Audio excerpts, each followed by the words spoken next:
So today I'm going to be talking about Charles II of Spain, and he was also called the Bewitched, or in Spanish, el hechizado. And he was part of the Habsburgs family, and they were a really wealthy royal family from Austria. And they were so bent on keeping the power that they often married people with the same blood, like blood relatives, and that resulted in 16 generations of inbreeding. This is the family.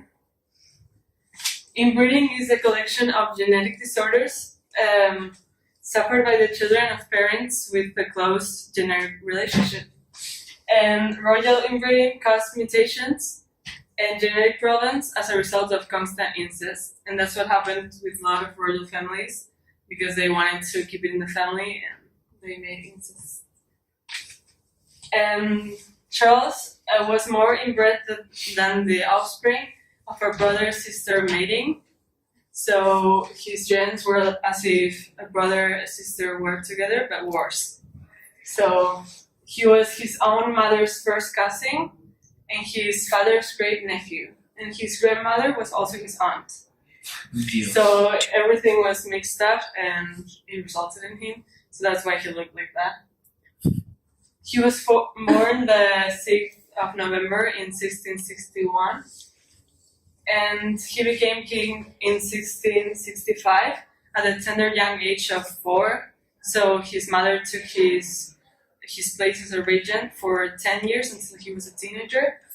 And then his problems were obvious since he was a little child. So these are his main genetic problems. He had a lot, and the first one is the Habsburg jaw. They called it like that because a lot of people in the family had it. And it was that the front teeth, could not meet, so he had his jaw like that. And he couldn't eat because of that. And he also had a huge tongue, which made it really difficult for him to speak. And his legs could not hold his weight, so he could barely walk. And the two main genetic disorders he had were pituitary hormone deficiency, which made him short, impotent, infertile, and he had a lot of digestive problems. And distal renal tubular acidosis, he had blood in the urine, weak muscles, and having an abnormally large head compared to the rest of the people. So those were his problems. And he, even though he had a lot of problems, he married 2 people. And the first one was from the French crowd. She was Mary Louise of Orleans, and it was Charles II's second niece. But he was infertile, so they didn't have children. But it was like an arranged marriage, so she didn't want to marry him, but because of the crown, they got married, and then she died. And then when she died, he married this woman, and this woman had 23 children, but none of them were from him because he was infertile.